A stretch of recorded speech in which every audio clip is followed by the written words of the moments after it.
Assalamualaikum warahmatullahi wabarakatuh. Sahabat belajar, jumpa lagi dalam video pembelajaran IPS kelas 9. Materi yang akan kita bahas kali ini adalah perdagangan internasional.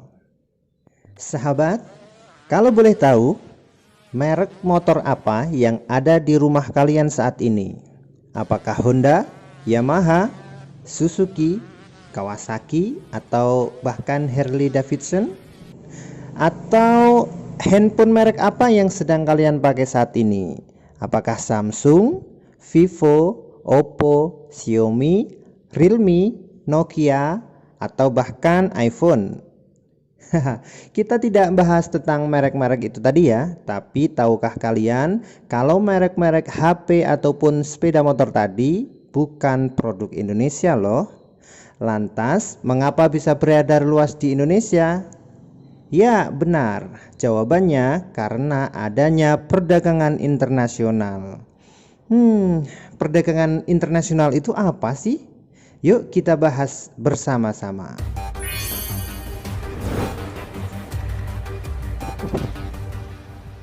Baiklah, mari kita mulai. Bismillahirrahmanirrahim. Perdagangan internasional adalah proses pertukaran barang dan jasa antar dua negara atau lebih dengan tujuan mendapatkan keuntungan atau laba. Jadi di sini poinnya jelas ya. Perdagangan internasional itu harus melibatkan dua negara atau lebih, kemudian juga harus ada barang atau jasa yang dipertukarkan, dan yang terakhir mempunyai tujuan yang jelas, yaitu mendapatkan keuntungan untuk negara masing-masing. Lantas, mengapa negara-negara saling bekerja sama melakukan perdagangan internasional? Tentu ada alasannya. Dan ini dia faktor yang mendorong negara-negara melakukan perdagangan internasional. 1. Perbedaan sumber daya alam. Masing-masing negara mempunyai sumber daya alam yang berbeda-beda.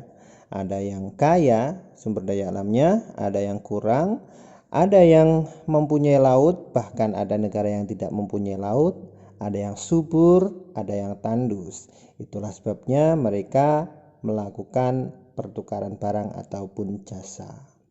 Yang kedua, karena adanya perbedaan sumber daya manusia. Negara berkembang biasanya sumber daya manusianya lebih rendah daripada negara yang maju. Dan ini berakibat pada hasil produksi barang yang dihasilkan oleh negara maju, biasanya kuantitas dan kualitasnya akan lebih baik. Yang ketiga, perbedaan ilmu pengetahuan dan teknologi.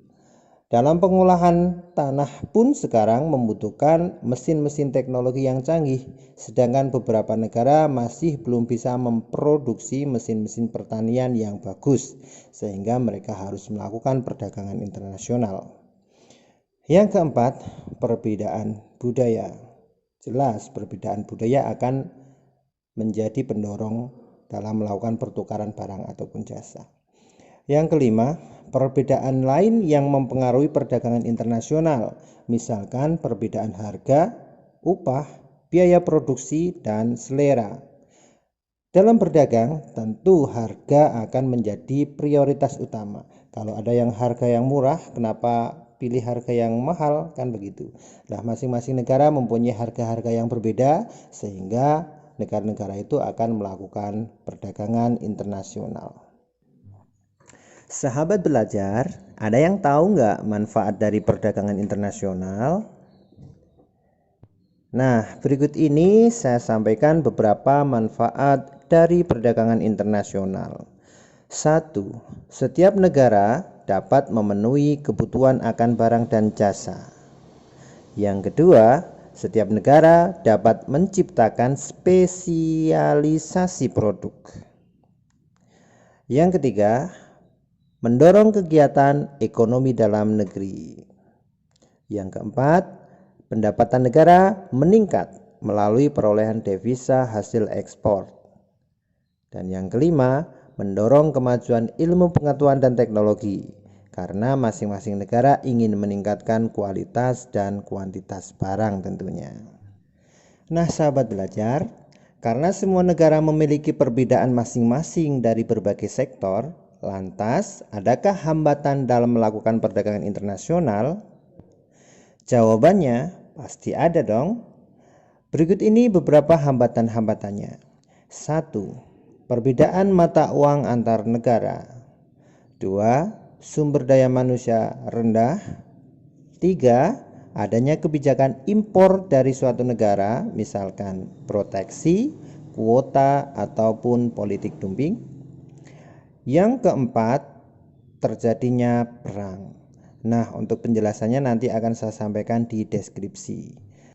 Sekian pembelajaran kita kali ini. Terima kasih telah menyimak dari awal sampai akhir. Semoga jelas dan bermanfaat. Kalau ada pertanyaan, silahkan ditulis di kolom komentar. Tetap jaga kesehatan, jangan lupa pesan ibu, tetap jaga jarak, kemudian memakai masker dan sering-sering cuci tangan. Semoga kita semuanya tetap sehat selalu, terhindar dari penyakit corona. Sekian dan assalamualaikum warahmatullahi wabarakatuh.